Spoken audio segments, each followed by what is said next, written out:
So I come out to sunny Borth to check out this aquamarine, very early Jaguar XK8. It needs a bit of TLC, but it is one of the first pre-production build cars, as we all verify from the VIN number. It's also in a very good spec, very unusual interior colour. So looking at the VIN number of this pre-production XK8, we've got 1158. So looking at the Jaguar Heritage Certificate, so production started in 1001, and pre-production cars, or cars to be sold to the public, started 12/4/1246 in June 1996 according to this, and that was the 1997 model year. So this therefore is a 1996 model year. But interestingly, when we look at the build date code, GL, so G is the month, July of the year is 1996, but this is July.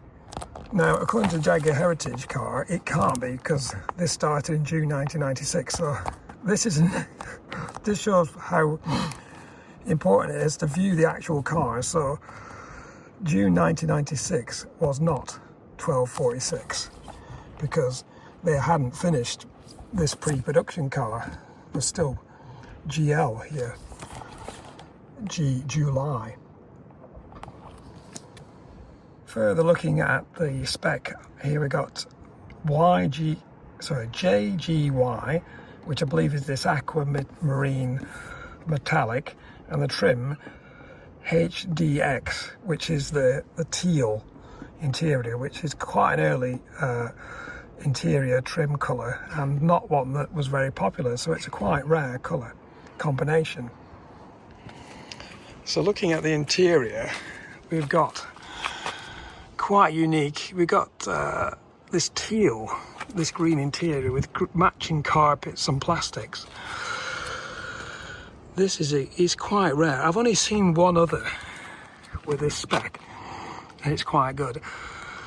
You can see also we've got Harman Kardon premium audio. I don't think the gear stick is standard. Everything else seems pretty normal. You've got the classic interior as well.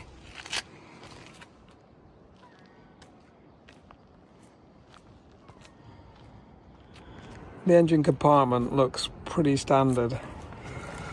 There's a bit of trim missing here because they've been changing coil packs, but that's all present. It all looks very similar. We've got the silver vacuum actuator on the top of the throttle body. Everything looks similar to 1997 model year. You know, we've got the plastic caps.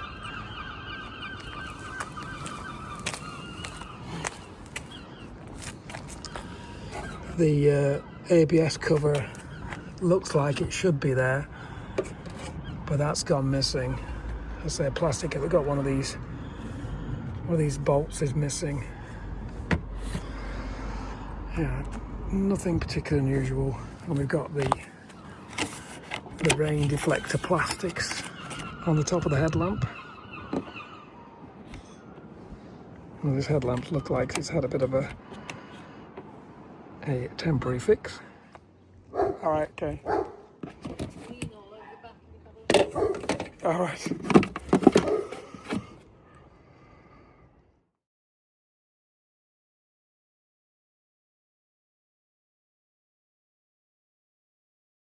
Looking underneath, I've also noticed the rear back boxes actually have the part number welded on an additional plate. So it makes me wonder whether these are actually coming off and maybe an XJ, and Jaguar have just welded this plate on to discriminate the different pipes either end. So does that denote a special feature for these pre-production cars. Looking at the back window, we've got the main dealer sticker here, Dunham, Wellington Road, North Stockport. So this potentially was given to these guys to demonstrate as a demonstrator.